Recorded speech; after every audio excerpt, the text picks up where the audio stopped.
John comes on, he can talk. But this is Scott Loveridge with the North Central Regional Center for Rural Development, and I'm pleased to be moderating today's session on wind and solar energy in the U.S. Today's presenter is Peter Robertson. He's a doctoral fellow in the Department of Environment and Society at Utah State University, and his research is looking into the social effects of renewable energy development in the American West. He's also interested in understanding the political, economic, and social barriers to future implementation. And with that, I'll turn it over to you, Peter. Well, thank you for the introduction, Scott. I'm happy to be here today and talk about our policy recommendations for rural development in regards to wind and solar energy in the U.S. This comes from our a chapter with Dr. Richard Kranick and Sean Olson in our Energy Future Socioeconomic Implications and Policy Options for Rural America, edited by Don Elbrecht, that just came out, and so I'm going to have to report from that chapter and to expand on it with some current research about public opinion that will that I'll discuss how it plays a role for rural development. So here's a brief overview of my presentation. I start with a brief discussion of the recent patterns of growth in solar and wind, and I explore the drivers of that growth, some of the rural impacts, both positive and negative, and then make policy recommendations to minimize impacts and to maximize benefits for the rural.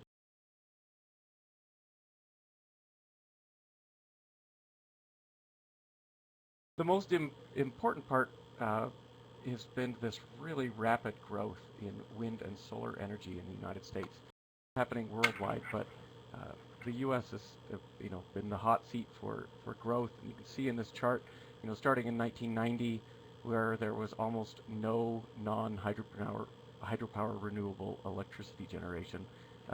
But then by 2013, we have massive increases in wind and starting to have substantial, I don't know if my cursor's there. We have pretty substantial growth in solar. But unfortunately, this percentage of capacity is still not, I wouldn't say a drop in the bucket, but it's still a very small percentage relative to our massive energy system.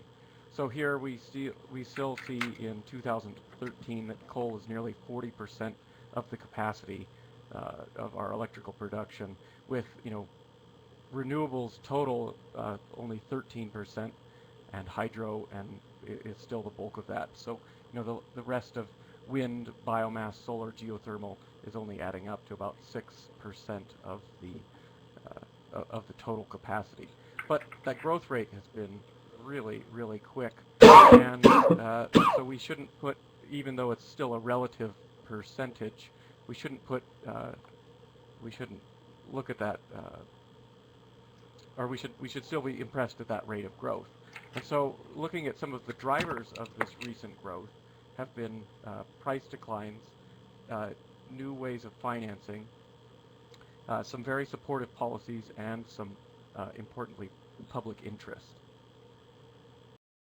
So, our price declines have come from rapid technological evolution, which has really increased the efficiencies of the technology and has led to major price declines.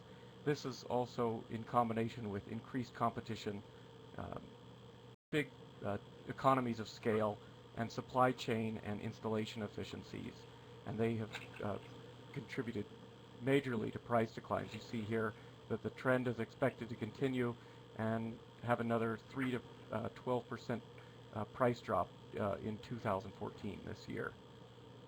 And that has come after years of price declines. So if we look at this slide, PV module prices have fallen 80% since 2000 and 20% in 2012 alone. So you can see this price curve is just dropping, and that has made photovoltaics increasingly competitive to traditional sources. A similar, if less steep, rate of cost decline has happened with wind turbines, and they, starting all the way, back in 2012, where, this is a logarithmic scale on this side, so you can see that by the time, 2012, or by the time this graph was made in 2012, the price declines had been really substantial. That's in connection with our financing instruments, and this is important that as these technologies have matured and become more efficient, there are profits to be had, and our financial system has seen these as safer places to put money. So now, the big banks, you can go and get a loan to put a solar system on your own house, but larger, the big banks and firms have been investing and spending a lot of money on these technologies, and that has led to favorable financing. That means that it is becoming more and more profitable to invest in these technologies. And this is really important to have good solid financing, because renewable technologies are capital intensive, and so for per megawatt hour produced, solar and wind are more expensive on the front end, although they don't have, they're not subject to cost increases with fuel and with fluctuations of the market on those commodities. And so over the long term, they should prove to be cheaper, but without access to low interest financing, many of these technologies wouldn't be able to get off the ground. And so with that, with the banks feeling that these are kind of risky, some innovative financing instruments have popped up with a desire to support these technologies. And one of them is property assessed clean energy, or PACE financing, and this has been local governments who want to encourage development of either energy efficiency or renewable systems at a distributed or individual scale, like putting solar panels on your own house, have been able to connect a loan to properties, or to the property, and that it's paid through property tax. This is an innovative way to get these technologies to be connected to the property, so a property owner doesn't feel like they're making a lost investment if they were to sell the house or the property. Similarly, crowdfunding has been another way for investors, both who want to invest in things that have a lower environmental impact, or for nonprofits or other people who can't take advantage of some of the finance or some of the tax incentives that I'll go through in a few minutes. They've been allowed to invest or access to low-cost financing through a place like Solar Mosaic. And this is a screenshot from Solar Mosaic. If you've never heard of them, you can invest $25 as your minimum into solar projects across the nation. And at the same time, solar bonds and other ways of getting financing have been popping up. And so this means that with more innovative financing, these technologies are now profitable and have been able to get bankrolled. But one of the biggest sources of drivers in the solar and wind growth has been supportive policy, and I call policy the capricious driver because it has not been consistent and has been made for some huge boom and busts. But I won't spend too much time here, as it's kind of in the weeds. But briefly, I'll go through some of the very important financing or very important policies that have really been supportive of the growth of solar and wind and helped it through this technological maturation. So PURPA, this is a law from the late 1970s, and it really is important just in historical in the history, because it allowed for breaking of the monopoly status of our our utilities. And so this is a really important thing because it required the utilities to buy from small producers, and it really opened the door to have uh, renewable energy within. So they didn't have to have, they could be under 2 kilowatt or 2 kilowatt size, and actually I think up to 2 kilowatts, and this really allowed for small people to put solar on their houses or small wind farms. And more recently has been the renewable energy portfolio, which are state mandates for growth. And I emphasize the word state because there is no federal renewable energy standard. This is also called the renewable, sometimes uh, renewable electricity standard or renewable portfolio standard. There's not even standardization in what this is called. But this ranges from 33% mandate in California, or to where I live right now, Utah, where we have a goal only with no enforcement. And this really has meant that the states have become laboratories for different policies, and we're seeing very different rates of growth. So if you compare places like California and New Jersey that are seeing exponential growth in renewables, to places like Utah with high high potential for capacity with very little growth. So these renewable energy portfolios are really important, and will continue to be important drivers. And if we had a federal standard, we could see that we could see even greater growth. Now, connected to the renewable energy portfolios are renewable energy credits, which allow for out-of-state installation, because you can sell the credits of renewable energy to other states. So, for example, if I installed a wind farm in Utah, but I could sell the credits, so California could be using those credits to fit in its energy portfolio. And so this is important because it allows it allows to install renewables in places with favorable conditions, and especially in more populated places like California, that might not have the land capacity to install all of these renewable systems. And another important, very important for distributed energy production has been net metering.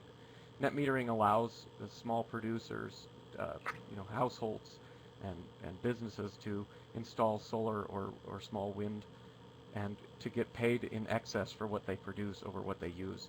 And in states without this, it has been very slow to grow in renewable capacity, given the variability of production by these renewable sources.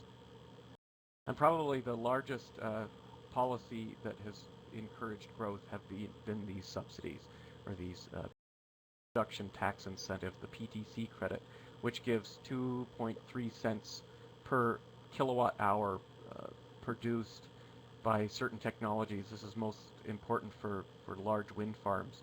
And every time this is threatened, we see large dips in development. And similarly, this 30% tax credit on the value of the approved technological renewable system, this has been very, very instrumental in developing renewable capacity. But as I say, it's been capricious. And if we look at this slide, you can see this is from EIA. You can see every time the PTC was set to expire, we see these huge jumps in people trying to install to make the deadline. And yet again, we're seeing this being discussed, being threatened. I heard today that it had been that was likely to pass for the next month. So will we see another boom or not? The end of December, probably not very many wind farms could be installed in that time. But you can see this inconsistency has led to both booms and busts, and really is not the supportive environment you need to develop a young technological system. So this brings us to our rural impacts. We've seen lots of growth. We've seen some of the reasons why this growth is occurring. But now we really need to think about how this is going to impact our rural areas. And renewable energy development is going to change the geography of energy production, as places that were formerly big energy producers will lose that status. Some will retain it, but it's really going to change the players and the who the winners and losers in energy production. But I'd like to stress that renewable development of solar and wind is very likely in rural areas, just given the large amount of land required for large and utility scale installations where that land is available in rural areas. And so by and large this is going to impact rural areas more than the urban areas. And this is going to mean that coal-dependent economies will additionally suffer. When you think back to the slide, that coal currently produces 39% of our electrical system, and as we desire to reduce that amount, for pollution and carbon emissions standpoint, we're going to have to replace that largely with solar and wind. And so if we replace all that coal, that's necessarily going to have an impact on these coal-dependent communities, both the miners and the coal power production. We're already seeing that as the price of coal drops, or as renewable energy standards mean, like at places in Utah or Arizona, California's not renewing their contracts because they don't want any more coal in their system. So it's already having an effect in these rural areas. But it will also bring plenty of benefits. Besides the lessened local and global pollution, the installation, the development of wind farms and solar farms provides significant short-term tax revenues that many rural areas are very happy to see. It can provide a sizable number of construction jobs during the installation and construction of these facilities.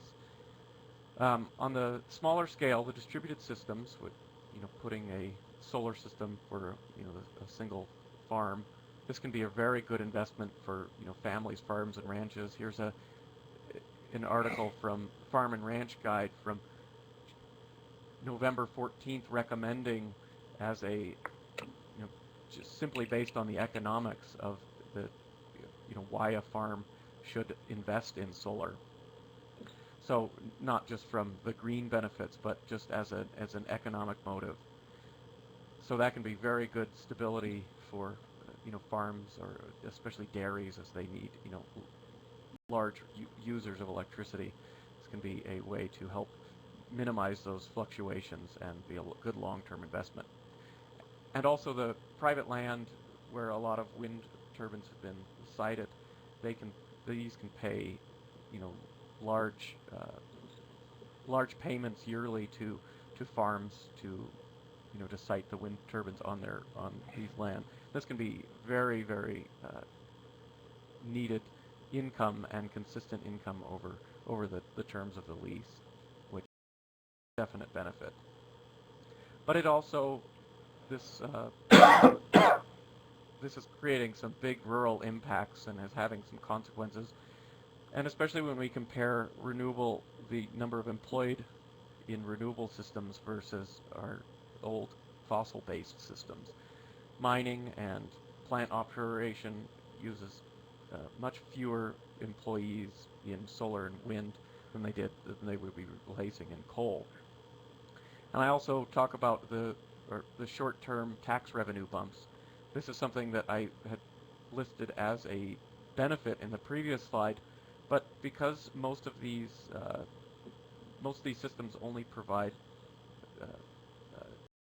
are only taxed on the capital, they're subject to rapid declines as these large pieces of capital depreciate.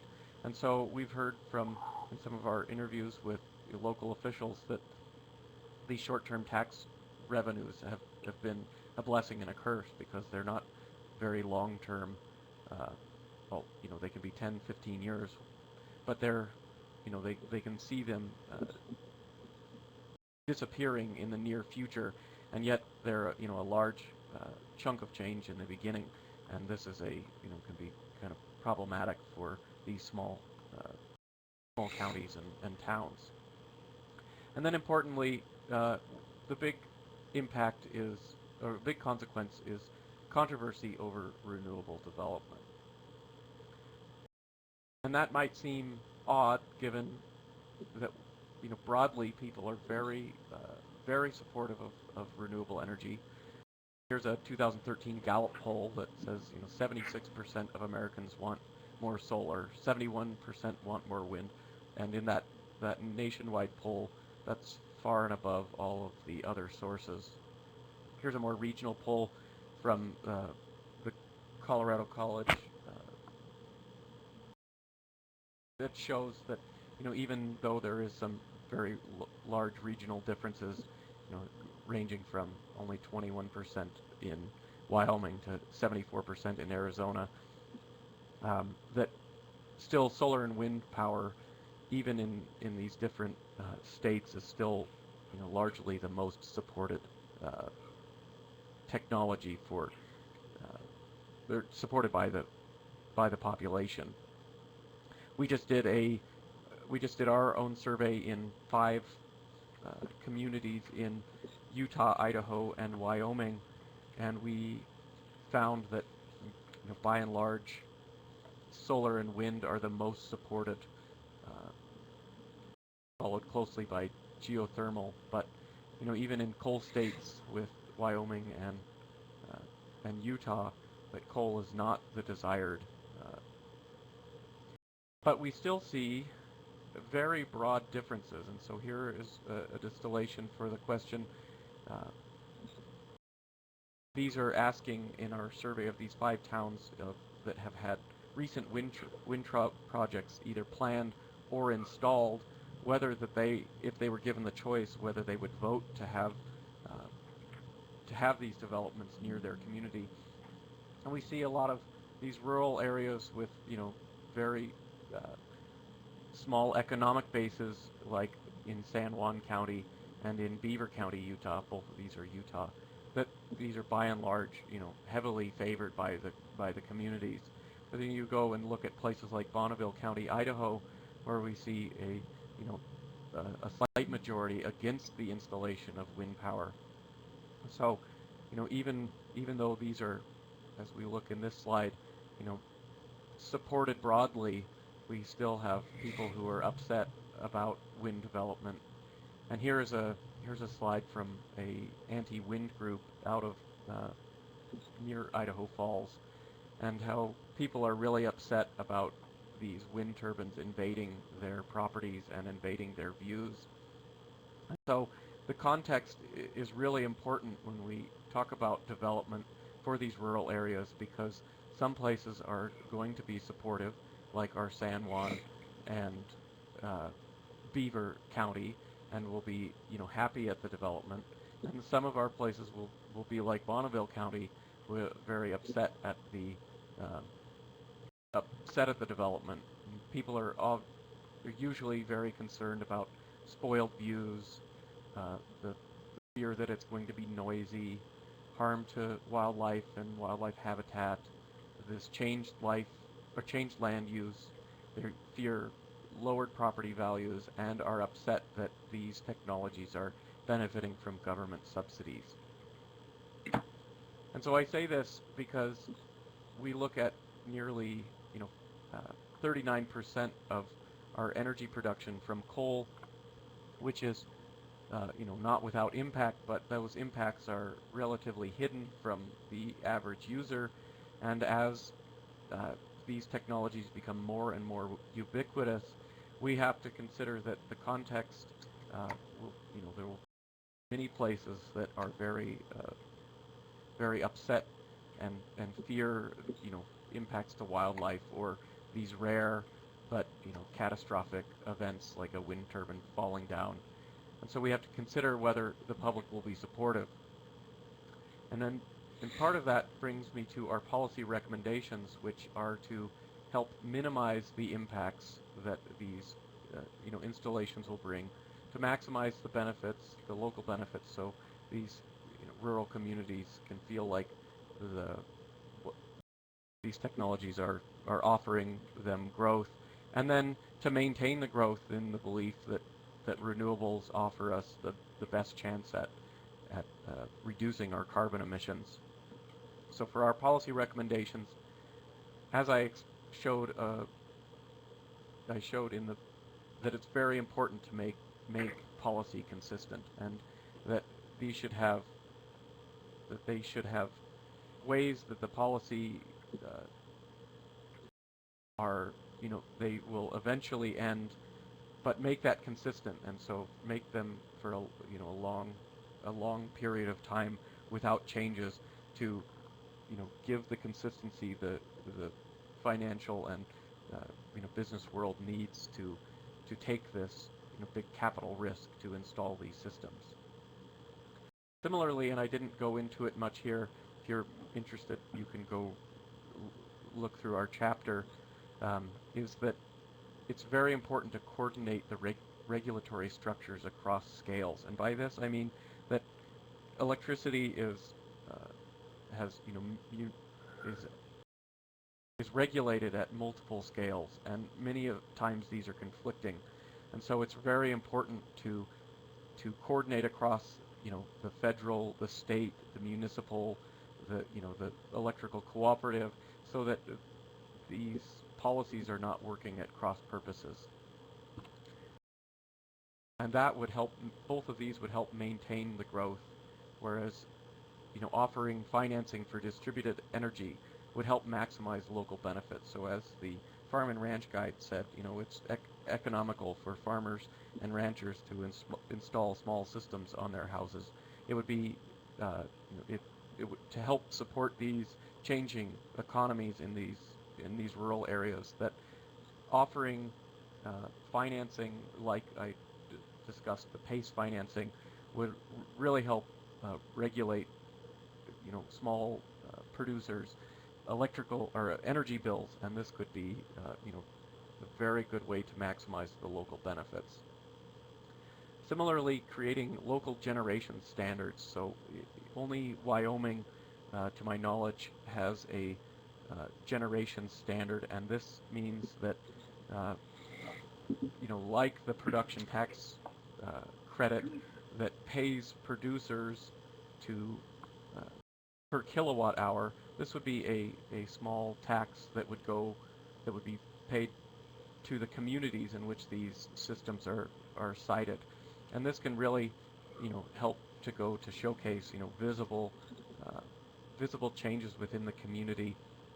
And when we talked during our survey, we talked to a lot of people in these small towns. They really felt like all of the benefits, because of the electricity, was largely being sent to California and to other states, that they were putting up with all of the negative externalities, and they weren't receiving any of the benefits. So offering a local generation standard that would pay the county or the town in which these systems are installed could go a long way to make the benefits visible that these communities are dealing with.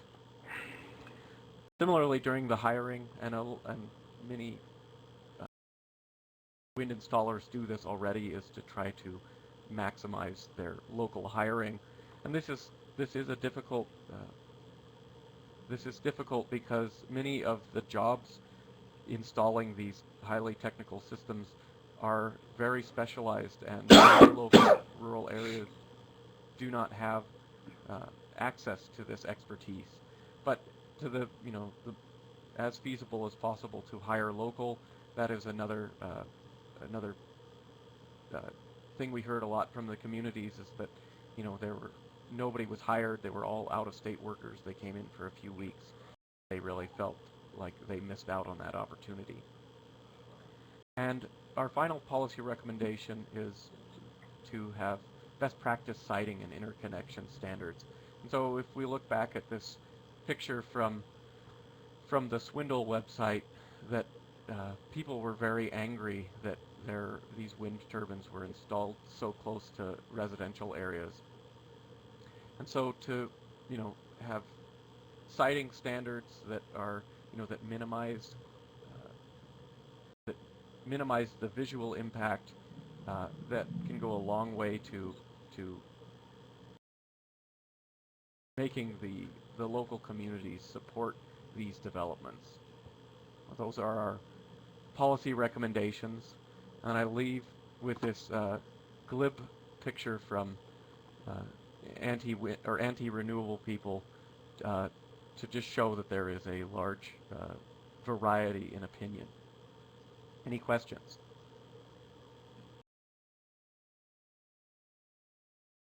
Well, thanks very much, Peter. I think Don Albrecht has got his audio on. I heard him cough a couple times, so. Oh, can you hear me now? I think you can. Yes. Well, I can hear you, Don. Oh, wow. Welcome. Wow. Oh, well, good job, Peter. I typed in my question, but as I've driven across Idaho, I've often wondered about who's funding this campaign, the Swindle campaign.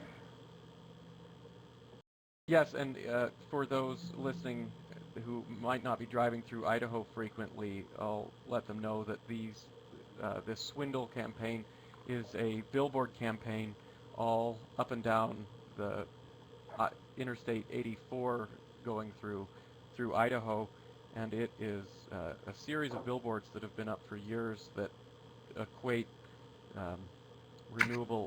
equate wind energy with prostitution, and government greed, as similar to this poster that I have at the end. And I've heard rumors of who is funding these anti-wind campaign. Because it is quite expensive.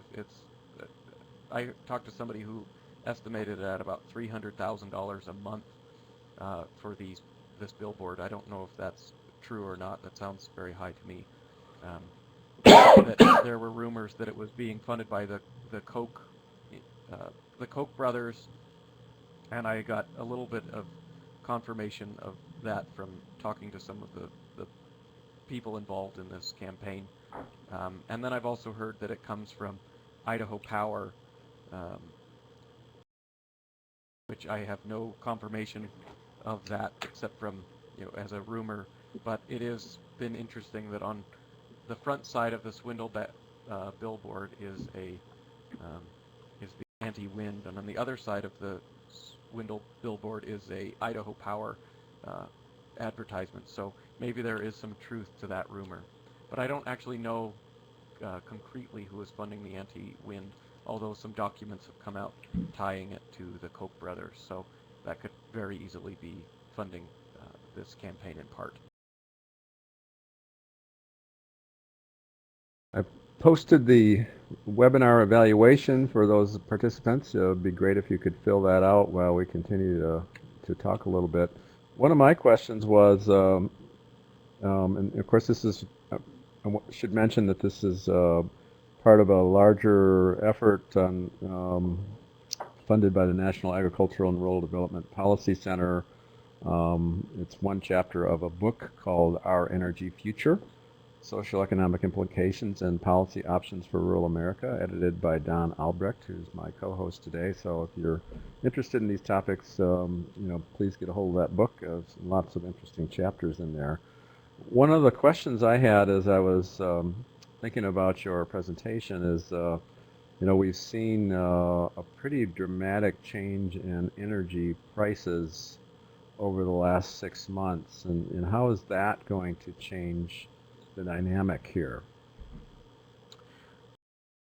Well, this is going to change the dynamic. I mean, we've already seen, the directional drilling and the hydraulic fracturing, which has led to this big boom in natural gas and in oil in the United States, has been helping us reduce our our oil prices, and this has been a definite impact on electrical production, most notably coal.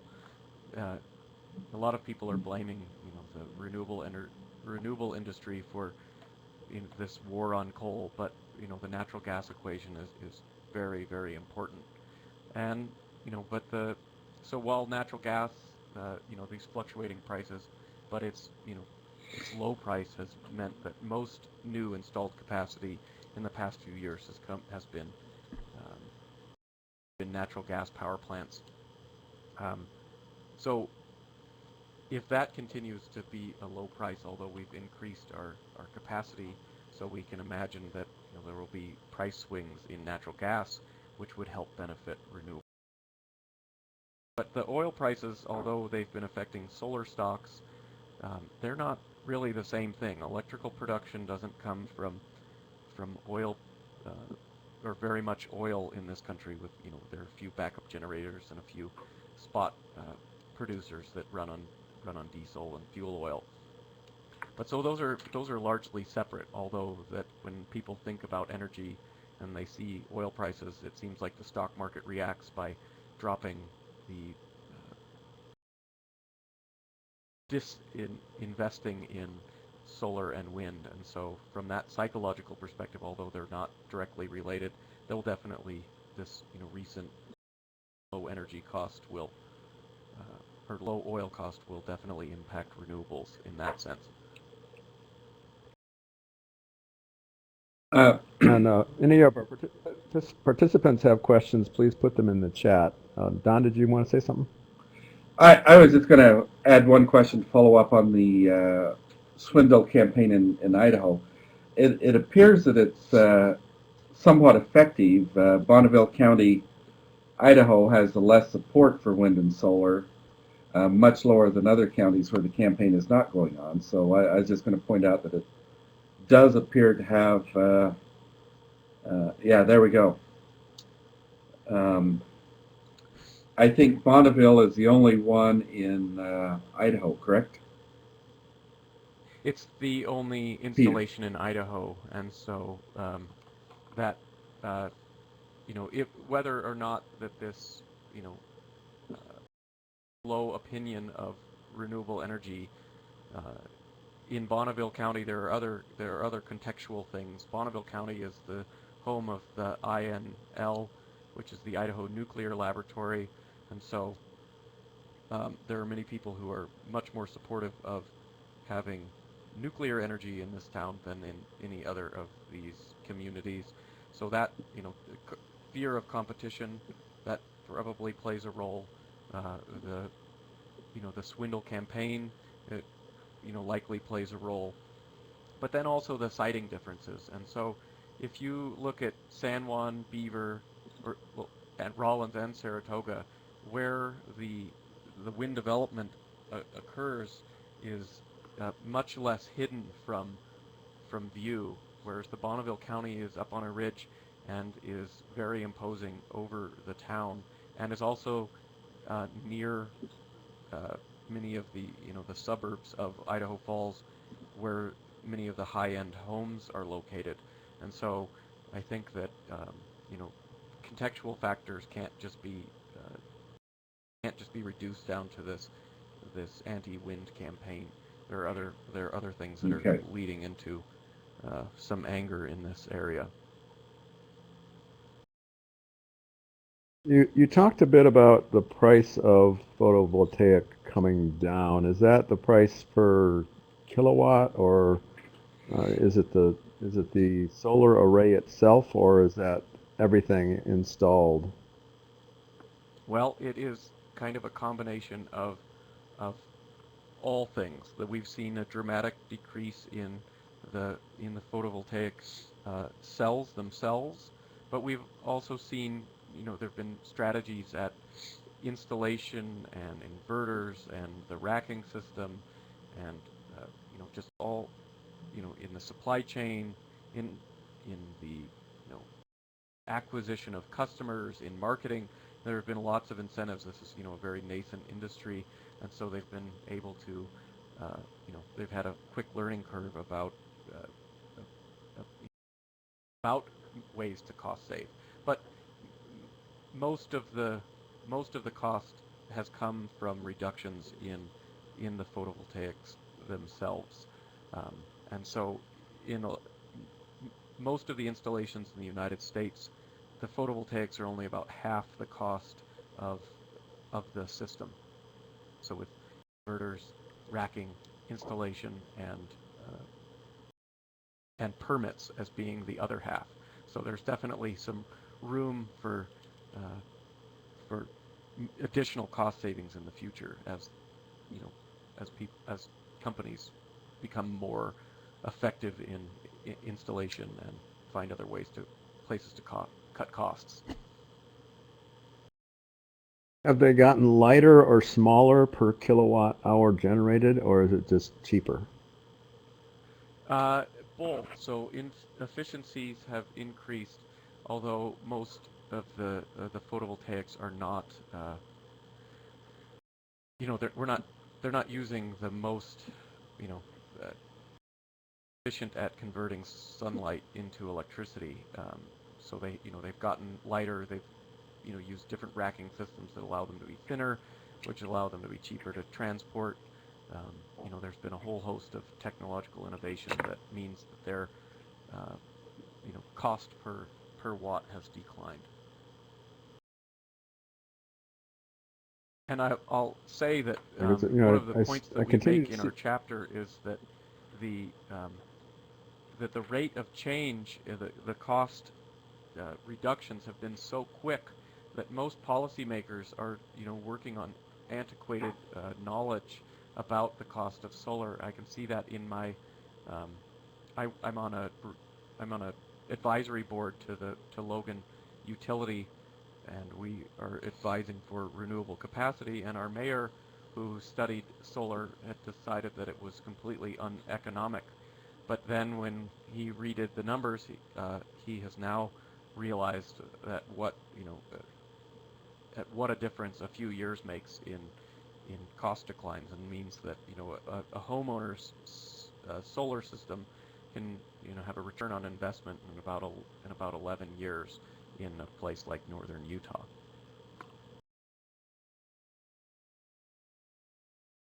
When these first started coming out, they seem to be putting a lot of them on roofs, and lately I have been seeing, maybe it's just an impressionistic view, but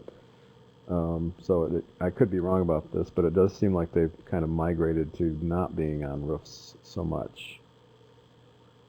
Was that a weight issue or difficulty of installation, or?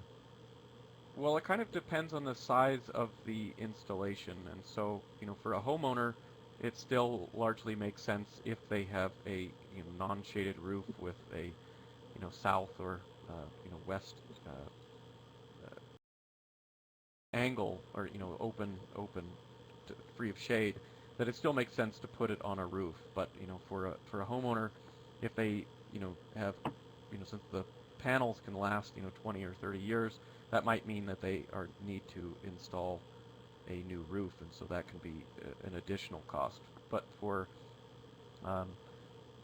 commercial or utility scale size installations, which may be what you're seeing more frequently, is that it doesn't make sense to just put it on a roof, because you can put it in a flat field much quicker, and you can have a larger scale of solar installation, and then things like cleaning the panels or maintenance of the inverters and those kind of things are much easier at a ground level. And so one of the big current trends in places like California and Arizona is to install the solar panels as carports, and that means that they can have shaded parking and then have some of the benefits without having to deal with roofs and the roof size.